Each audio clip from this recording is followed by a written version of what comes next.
So we all had a very nice weekend, a lovely weekend here in Atlanta. The sun was out, so we all went and we decided we were going to go have some ice cream and then stop and have dinner at this Mexican restaurant, this little place up here where we live. Yeah. It's like big, open air market type thing. And so we went, we had Mexican food, very lovely. Very lovely. Very lovely. We had to deal with the repercussions. Oh. The very next night, we're all laying in bed, just before bed. Everyone's playing, having fun, goofing around. Winding down. Yeah, and Mia is having a great time. And then Astrid's like playing like patty cake with her or something. And I'm just kind of out of the corner of my eye, I see like just a line of what I can only describe as rotten Mexican food moving from Mia's mouth to at like the bottom of Astrid's chin and her hands. Like Exorcist style. And you hear that splashing sound. You know what I'm saying? Like you hear this splashing sound. It's like your friend that's really drunk and you guys just got home from the bar and you hear that splashing sound and you're like, fucking Bryan threw up again. Whatever, Yeah. I heard the splashing sound and then I smelled the smell and I instantaneously recognized that for the first time ever, one of my children was throwing up. Neither of my children have ever thrown up. They've spit up milk. Okay. They've never thrown up. Yeah.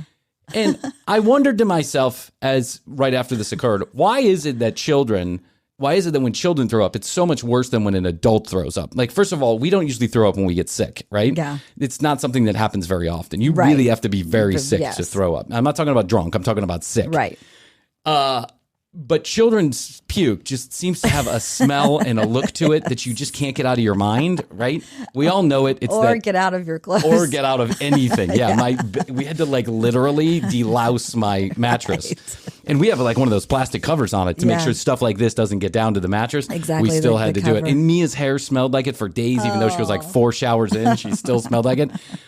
I realize what it is. Adults know how to throw up. Yeah. Children do not know how to throw up. They do not know what's coming. They can't tell you when it's coming. They don't know what's going on. So there's almost no control over the vomit. Yeah. And it just comes. It just comes. Does, yeah. But this was violent projectile vomiting. And poor Mia, she's really little. She's 1.5 years. Yeah. And so she's trying to breathe through the whole thing. So she, I don't know, 3 or 4 times just kind of like straight up just threw her fluids from one end of the room to the other all over the place. And Matthias is like, Daddy, boo-boo. Mia, poo-poo. I'm like, that's right, out of her mouth. He's like, poo-poo out of her mouth? And I'm like, yes. Now he's scared that he's going to poo-poo out of his mouth.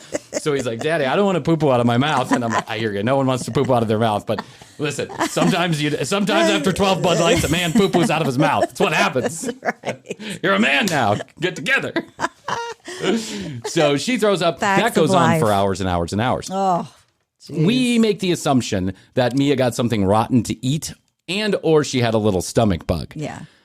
What I didn't realize, what I should have maybe thought about, was that bug was then going to run ripshot over our household. Of course. Because not 12 hours later, Astrid was then projectile vomiting all over the place. Luckily, she can aim it toward the toilet bowl. But still, you could just see in her the look in her eye. Like, one minute she's sitting there. It's awful to throw up, too. The next I minute, hate it. she's white as a ghost and she's running to the bathroom. Yeah. Hate it. Oh, yeah. And then 12 hours later, I was sitting in this studio, finishing editing, and perfectly fine 1 minute, and the next minute I was like, I feel nauseous, like the kind of nauseous I haven't felt since I was a child. Yeah.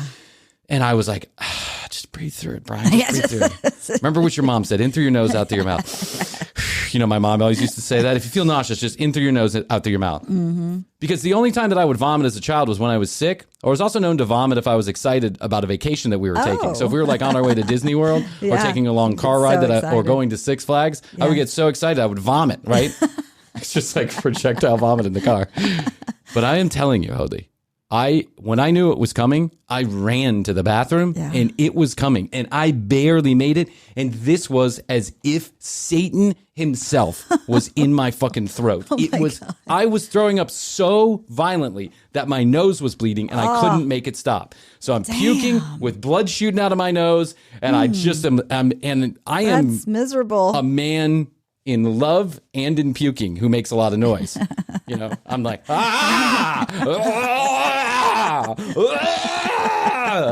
no, not again. Yeah, oh, God, here it comes. That's also the kind of noise I make when I'm making love.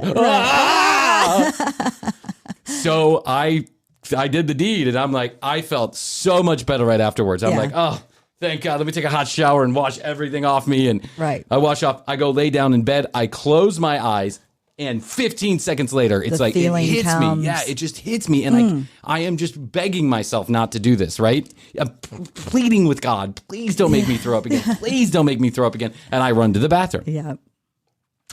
I, again, take another shower, get back in bed, because the shower is the only thing that makes me feel like I'm remotely clean. Right. Get back in bed. Now I'm sweating. I'm feverish. I have chills and aches. And now I know I'm just fucking sick. I'm miserable. And then I hear that goddamn dog starts doing that number that she does.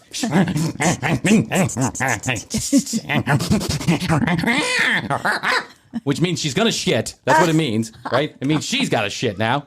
And I'm like, babe. And Astrid's feeling a little bit better. We're all in bed. Babe, Blue's gonna poop. She sits up and she's like, Blue, so go to do your business on your pad, which is the little pad we have. Do your business on your pad.